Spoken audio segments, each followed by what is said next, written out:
Welcome to ஆயுள் அழகு channel. நான் தான் உங்களோட திவ்யா, காஸ்மெட்டிக் ஃபார்முலேட்டர். இன்றைக்கி நம்ம பார்க்க போகிற வீடியோ என்னென்னு பார்த்தீங்கன்னா, கோல்ட் ப்ராசஸ் சோப், அதுவும் எக்கு வச்சு எப்படி ஒரு கோல்ட் ப்ராசஸ் சோப் பண்ணலாம் அப்படின்றது தான் பார்க்க போகிறோம்.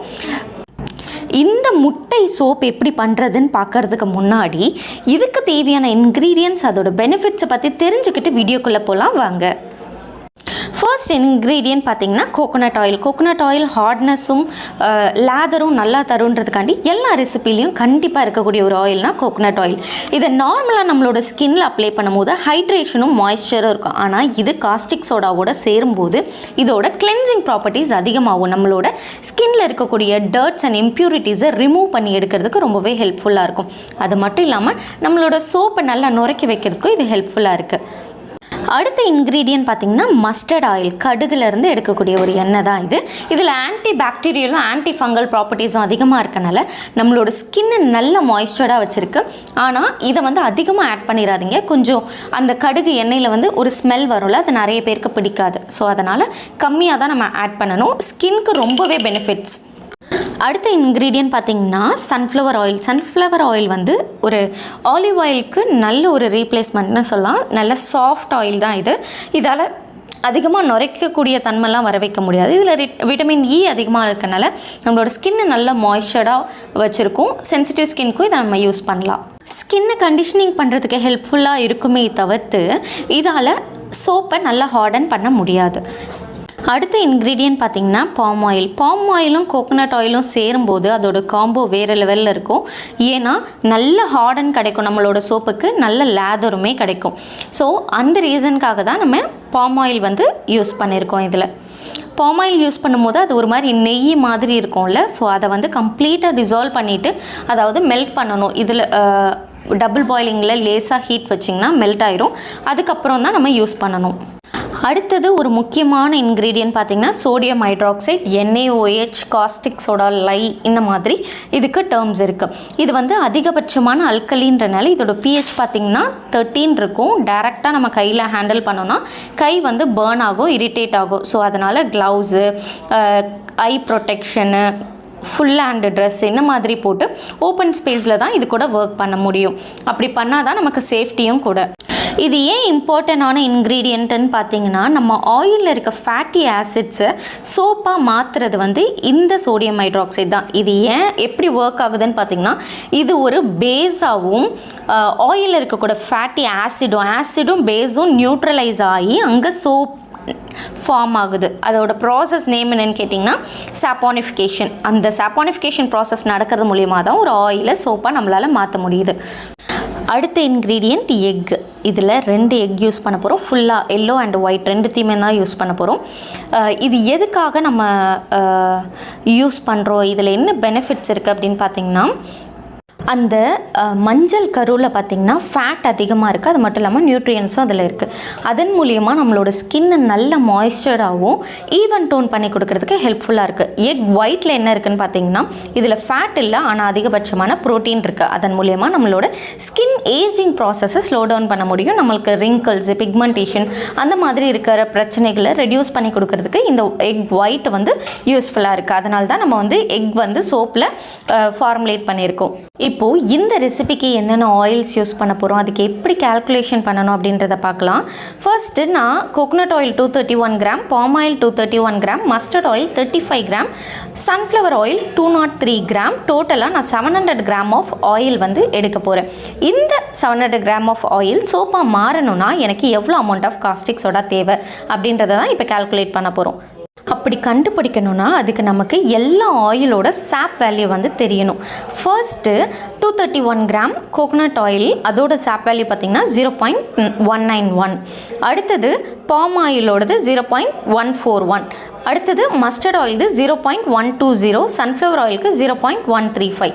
ஸோ இந்த மாதிரி ஒரு ஆயிலும் அதோட கிராம் இன்டூ அதோட சாப் வேல்யூ பண்ணி வர ஆன்சரை டோட்டல் பண்ணால் நமக்கு கிடைக்கிற ஆன்சர் 108.49 கிராம். இப்போது இந்த மொத்த 700 கிராம் ஆஃப் ஆயிலும் எனக்கு சோப்பாக மாறணும்னா 108.49 கிராம் ஆஃப் காஸ்டிக் சோடா நமக்கு தேவை. ஆனால் சோப் மேக்கிங்கோட ரூல் பார்த்திங்கன்னா மொத்த ஆயிலையும் சோப்பாக மாற்றக்கூடாது. குறிப்பிட்ட பர்சன்டேஜ் அதாவது 5% ஆஃப் ஆயில் அந்த சோப்லேயே சோப்பாக மாறாமல் இருக்கணும். ஸோ அதன் மூலயமா எக்ஸ்ட்ரா மாய்ஸ்சர் கிடைக்கும்.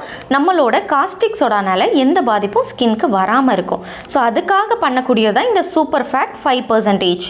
அதை எப்படி கண்டுபிடிக்கணும்னா ஆல்ரெடி கண்டுபிடிச்சிருக்க வேல்யூலேருந்து நம்ம 5% கம்மி பண்ண போகிறோம். ஆல்ரெடி கண்டுபிடிச்சதோட காஸ்டிக் சோடா வேல்யூ எவ்வளோ 108.49 கிராம் இன்ட்டு 5 டிவைடட் பை 100. 5%ன்றனால 5 divided by 100 equal to calculate பண்ணால் 5.42 தான் 5%. அந்த 5%ஐ இப்போ மைனஸ் பண்ண போகிறோம். 108.49 மைனஸ் 5.42 ஈக்குவல் டு 103.07 கிராம். இதுதான் நம்ம ஃபைனலாக எடுக்க போகிற காஸ்டிக் சோடாவோட அமௌண்ட்டு. ஓகே, இந்த காஸ்டிக் சோடாவை எவ்வளோ அளவு தண்ணியில் வந்து நம்ம டிசால்வ் பண்ணணும் அப்படின்றத நெக்ஸ்ட்டு கண்டுபிடிக்க போகிறோம். Amount of water equal to 6 divided by 16 into amount of oil. இதுதான் ஃபார்முலா. 6 டிவைடட் பை 16ன்றது ஸ்டாண்டர்ட் ஃபார்முலா, அது மாறாது.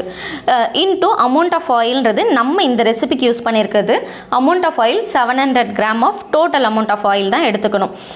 இப்போ இதை கேல்குலேட் பண்ணால் நமக்கு கிடைக்கிறது 262.5 கிராம் தான் நமக்கு கிடைக்க போகுது. ஆனால் நம்ம எக் யூஸ் பண்ணுறதுனால அதுவுமே லிக்விட். ஸோ அதுக்காக நான் இங்கே வாட்டர் டிஸ்கவுண்ட் பண்ண போகிறேன். இந்த வாட்டர் டிஸ்கவுண்ட் 10%. நம்ம லைட் டிஸ்கவுண்ட் எப்படி கண்டுபிடிச்சோமோ அதே மாதிரி தான். எவ்வளோ அமௌண்ட் ஆஃப் வாட்டர் கண்டுபிடிச்சிருக்கோ 262.5 இன்ட்டு 10 டிவைடட் பை 100. வரக்கூடிய ஆன்சரை 262.5யோட மைனஸ் பண்ணால் ஃபைனல் வாட்டர் அமௌண்ட் நமக்கு கிடச்சிரும் 236.25 கிராம். இப்போது இந்த டோட்டல் ரெசிபீஸு பார்க்கலாம். ஃபைனல் ரெசிபி பார்த்திங்கன்னா coconut oil 231 gram, palm oil 231 gram, mustard oil 35 gram, sunflower oil 203 gram, sodium hydroxide 103.07 gram, water 236.25 gram, 2 egg எடுத்திருக்கோம். Essential oil 21 gram. எசென்ஷியல் ஆயிலை பொறுத்த வரைக்கும் கொஞ்சம் ஸ்ட்ராங் ஃப்ராக்ரன்ஸாக எடுத்துக்கோங்க. ஏன்னா நம்மளோட 2 எக்கு யூஸ் பண்ணியிருக்கனால கொஞ்சம் அந்த ஸ்மெல் எங்கேயுமே லைட்டாக வந்துடக்கூடாது. அந்த ரீசனுக்காக மோஸ்ட்லி உங்களுக்கு எக்கோட ஸ்மெல் வராது. இருந்தாலும் சேஃப்டிக்காக நம்ம பேஸ் நோட் இருக்கக்கூடிய ஒரு எசென்ஷியல் ஆயிலை ஆட் பண்ணிக்கோங்க. இப்போது இந்த சோப்பை வந்து எப்படி ஸ்டெப் பை ஸ்டெப்பாக பண்ணணுன்றதை பார்க்கலாம் வாங்க. ஒரு ஸ்டெரைலான பீக்கர் இல்லை ஸ்டெயின்லெஸ் ஸ்டீல் வெசில் எடுத்துக்கோங்க. ஒரு கிண்ணம் கூட நீங்கள் நார்மலாக வீட்டில் யூஸ் பண்ணுறதும் எடுத்துக்கலாம். எடுத்துகிட்டு அதில் 2 முட்டையை வந்து நம்ம உடச்சி ஊற்றிக்கலாம். உடச்சி ஊற்றிட்டு இதை பிளெண்டர் வச்சு பிளெண்ட் பண்ண போகிறோம். ஃபஸ்ட்டே வந்து நீங்கள் ஆயில் கூட இதை போட்டு பிளெண்ட் பண்ணிங்கன்னா, மொத்த ஆயில் கூடயும் பண்ணிங்கன்னா இது சாப்பானிஃபிகேஷன் ஆகிறது கொஞ்சம் கஷ்டமாக இருக்கும். ஸோ அதனால் முட்டையை மட்டும் தனியாக எடுத்துக்கிட்டு அது கூட நம்ம எடுத்து வச்சுருக்க ஆயில்ஸ்லேருந்து ஏதாவது ஒரு லைட் வெயிட் ஆயிலை ஆட் பண்ணிக்கலாம். கொஞ்சமாக ஆட் பண்ணிவிட்டு அதை பிளெண்ட் பண்ண போகிறோம். கொஞ்சமான்றது வந்து அந்த ஒரு 10 to 20 கிராம் நம்ம ஆட் பண்ணிக்கலாம். நான் இதில் ஆட் பண்ணிவிட்டேன். அந்த கிளிப்பிங் வந்து கட் ஆகிடுச்சு. ஸோ இதில் நான் கொஞ்சம் ஆயிலும் ஆட் பண்ணியிருக்கேன். 2 எக்கும் ஃபுல்லாக உடச்சி ஊற்றிருக்கேன். இதை வந்து பிளெண்ட் பண்ண போகிறோம். இதை நல்லா பிளெண்ட் பண்ணிங்கன்னா இந்த மாதிரி உங்களுக்கு ஒரே மிக்ஸ்சராக கிடைக்கும். ஒரே சொல்யூஷன் மாதிரி தெரியும். எக்கு தனியாவோ எண்ணெய் தனியாவோ நமக்கு தெரியாது. ஸோ இப்போ வந்து அது ஒரு ஓரமாக வச்சுட்டு லை சொல்யூஷனை ப்ரிப்பேர் பண்ணிக்கலாம். நம்ம வாட்டர் ஆல்ரெடி மெஷர் பண்ணி வச்சுருக்கோம், டிஸ்டில்டு வாட்டர். அது கூட வந்து நான் காஸ்டிக் சோடா ஆட் பண்ண போகிறேன். காஸ்டிக் சோடாவில் தண்ணி ஊற்றக்கூடாது. தண்ணியில் தான் காஸ்டிக் சோடாவை நம்ம போர் பண்ணணும். இல்லைனா அது ஒரு மாதிரி வேல்கன மாதிரி வெடிக்க ஆரம்பிச்சிரும். ஃபர்ஸ்ட்டு இந்த மாதிரி கலங்களாக இருக்க மாதிரி தான் இருக்கும். அது கம்ப்ளீட்டாக டிசால்வ் ஆகி ஆற நமக்கு வந்து கூல்டவுன் ஆக ஆக நமக்கு வந்து டிரான்ஸ்பரண்ட்டான கலருக்கு வந்து நமக்கு கிடச்சிரும் லை சொல்யூஷன். இது ரொம்ப சூடாக இருக்கும். ஸோ ரொம்ப பக்கத்தில் பெட்ஸோ இல்லை பேபியோ இல்லாத டைமில் ஓப்பன் ஸ்பேஸில் பண்ணுங்கள்.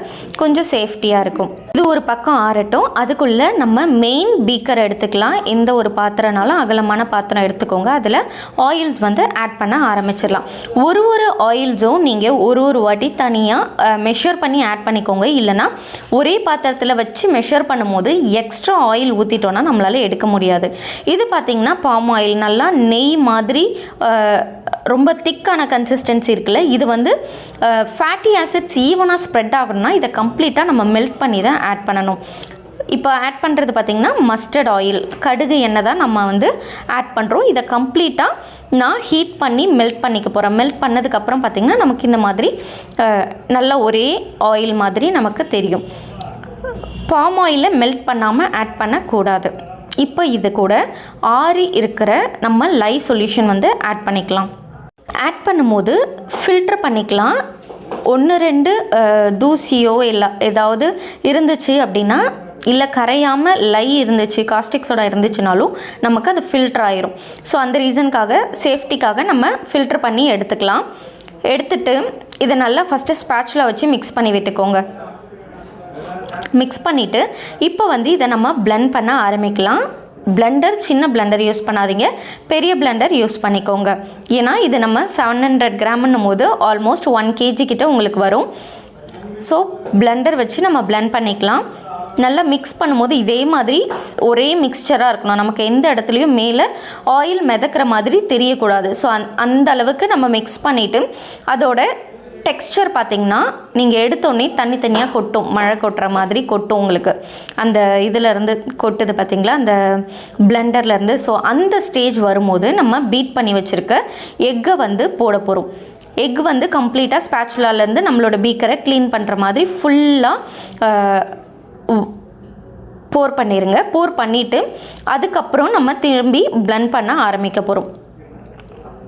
நீங்கள் எக்கு கொட்டினதுக்கப்புறம் கொஞ்சம் திக்காக ஆகிற மாதிரி இருக்கும் பேட்ரு. அதோட தன்மையே அதுதான். ஏன்னா எக்கோட எல்லோ ஆட் பண்ணியிருக்கனால பேட்டரை வந்து நல்லா திக்காக்கி விட்டுரும். நம்மளோட இதில் பாருங்கள், ஆல்ரெடி அந்த ஆடையாக இருக்கிற மாதிரி இருக்க பாருங்கள், அந்த பாசுந்தியில் தனித்தனியாக வரும்ல. ஸோ அந்த மாதிரி இருக்க மாதிரி இருக்கும் உங்களுக்கு. நான் இது நல்லா உங்களுக்கு எடுத்தே காட்டுறேன். இந்த மாதிரி நம்ம எந்த கன்சிஸ்டன்சியில் எடுத்தோம் நம்ம பேட்டரை, பட் எக்கை ஆட் பண்ணோன்னே பார்த்தீங்களா எவ்வளோ திக்காக மாறிடுச்சு. ஸோ இதனால் நீங்கள் வந்து திக்காக ஆகிடுச்சு பேட்டரு, ஸோ சாப்பானிஃபை ஆகிடுச்சு, மோல்டில் ஊற்றிடலாம் அப்படின்னு ஊற்றாதீங்க. ஏன்னா இது எக்கு ஆட் பண்ணியிருக்கனால நமக்கு வந்து இந்த மாதிரி கன்சிஸ்டன்சி இருக்குது. ஸோ இனிமேலும் நம்ம பிளெண்ட் பண்ணணும். இந்த மாதிரி ஆடையாக உங்களுக்கு தெரியக்கூடாது, ஒரே பேட்டராக தெரியணும். அந்த கன்சிஸ்டன்சி வந்தால் தான் நமக்கு ஃபுல் அண்ட் ஃபுல் ஆயிலும் காஸ்டிக் சோடா ப்ளஸ் எக் எல்லாம் சாப்பானிஃபை ஆகிருக்கு அப்படின்றத அர்த்தம். இப்போ என்ன பண்ண போகிறோன்னா, நம்ம திரும்பி பிளெண்டர் வச்சு பிளெண்ட் பண்ணுவோம். இந்த ஸ்டேஜில் நம்ம எசென்ஷியல் ஆயிலும் ஆட் பண்ணிட்டா ரொம்ப திக்காக ஆகாமல் நம்ம தவிர்க்கலாம்.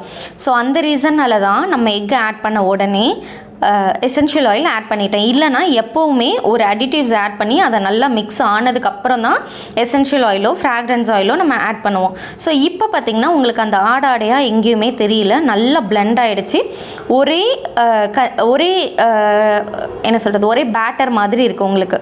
சொல்யூஷன் வந்து திக்காக இருக்குது. அதே சமயம் இதை விட இன்னும் நம்ம பீட் பண்ணோம் அப்படின்னா போர் பண்ண முடியாது நம்மளால் மோல்டில். அதுக்கப்புறம் ஸ்பேச்சுலா வச்சு எடுத்து போடுற மாதிரி தான் இருக்கும் நமக்கு. ஸோ இந்த திக்னஸ் நமக்கு போதுமானது. இது கூட நம்ம மோல்டை ரெடி பண்ணிக்கலாம். சைடில் ரப்பிங் ஆல்கஹால் ஸ்ப்ரே பண்ணி மோல்டு ரெடி பண்ணிவிட்டு அதில் நம்ம போர் பண்ணிடலாம். அவ்வளோதான், நம்ம ரப்பிங் ஆல்கஹால் ஸ்ப்ரே பண்ணிவிட்டு போர் பண்ண போகிறோம். போர் பண்ணும்போது கன்சிஸ்டன்சி எந்த அளவுக்கு இருக்குன்னு பாருங்கள், நல்லா திக் கன்சிஸ்டன்சியாக நமக்கு கிடச்சிருக்குது. இதில் வந்து நான் கொஞ்சம் மேலே அந்த எக்கு எல்லோ ஆட் பண்ணியிருக்கனால கொஞ்சம் பேட்டர் வந்து எல்லோவாக மாற்றினா நல்லாயிருக்கும் அப்படின்னு ஃபீல் பண்ணுறேன். ஸோ அதனால் கம்மியான பேட்டரை மட்டும் நான் ஸ்டாப் பண்ணிக்கிறேன். பாதி முக்கால்வாசி ஊற்றிட்டு மீதி இருக்கிறது மேலே சும்மா டெக்கரேஷனுக்காக மட்டும் நான் இதை எடுக்கிறேன். இது வந்து இதையுமே நீங்கள் போர் பண்ணி மோல்டில் இது பண்ணிக்கலாம். இது கம்ப்ளீட்டாக இதுக்கு மேலே இருக்க ஸ்டெப்ஸ் எல்லாம் ஆப்ஷனல் தான். நான் என்ன பண்ண போகிறேன்னா, இதோட பவுடர் கலர் இருக்குல்ல, எல்லோ கலர் வந்து பவுடர்ட் கலர் சோப் மேக்கிங்க்குன்னே தனியாக கிடைக்கும். அந்த கலர்ஸ் வந்து நான் ஆட் பண்ணிக்க போகிறேன். ஆட் பண்ணும்போது உங்கள் கலருக்கு எந்த அளவுக்கு தேவையோ, உங்களுக்கு எந்த அளவு கலர் வேணுமோ அந்த அளவுக்கு நம்மளோட பவுடர் வந்து ஆட் பண்ணிக்கலாம். ஆட் பண்ணி நல்லா மிக்ஸ் பண்ணிவிட்டு அதுக்கப்புறம் ஒரு வாட்டி பிளெண்டர் வச்சு மிக்ஸ் பண்ணிவிட்டு அதுக்கப்புறம் அது மேலேயே அப்படியே போர் பண்ண போகிறோம். இந்த ப்ராசஸ் வந்து கொஞ்சம் குயிக்காக பண்ணணும். ஏன்னா இதுக்கு முன்னாடி நம்ம மோல்டில் போர் பண்ணியிருக்கக்கூடிய பேட்டர் வந்து திக்காக இருந்தனால அது குயிக்காக ஹார்டன் ஆகிறதுக்கான வாய்ப்பு இருக்குது. அப்படி ஹார்டன் ஆகிடுச்சு அதுக்கப்புறம் நம்ம இதை போர் பண்ணுறோன்னா 2 லேயரும் தனித்தனியாக வந்துடும். ஸோ அந்த ரீசனால் இந்த கலர்ஸ் ஆட் பண்ணுற வேலை கொஞ்சம் குயிக்காக ஃபாஸ்ட்டாக பண்ணுற மாதிரி இருக்கும்.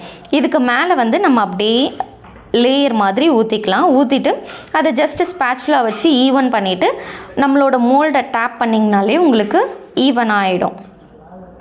இதுவே பார்த்திங்களா ரொம்ப திக்காக தான் இருக்குது, போரிங் கன்சிஸ்டன்சி இல்லை. இன்னும் கொஞ்சம் போச்சுன்னா நம்மளால் போர் பண்ணவே முடியாது. இதுக்கு மேலே நீங்கள் சின்ன சின்ன ஸ்வர்ல் இல்லை டிசைன்ஸ் ஏதாவது கொடுக்கறதுனாலும் நீங்கள் ட்ரை பண்ணலாம்.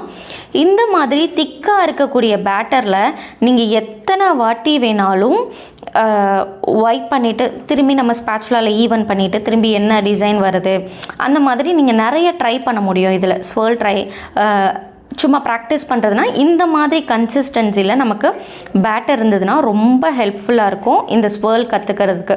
ஸோ பார்த்திங்களா, இப்போ நான் அந்த ஸ்பேச்சுலா வச்சு சும்மா ரொட்டேட் பண்ணி நம்ம ஒரு டிசைன் வந்து நம்ம கொண்டு வந்தாச்சு. ஃபைனலாக ஒரு டேப் பண்ணிவிட்டு இதுக்கு மேலே ரப்பிங் ஆல்கஹால் ஸ்ப்ரே பண்ணிட்டீங்க அப்படின்னா நமக்கு வந்து நம்மளோட சோப் வந்து ரெடி ஆயிரும். ரொம்ப சிம்பிளான ப்ராசஸ் தான்.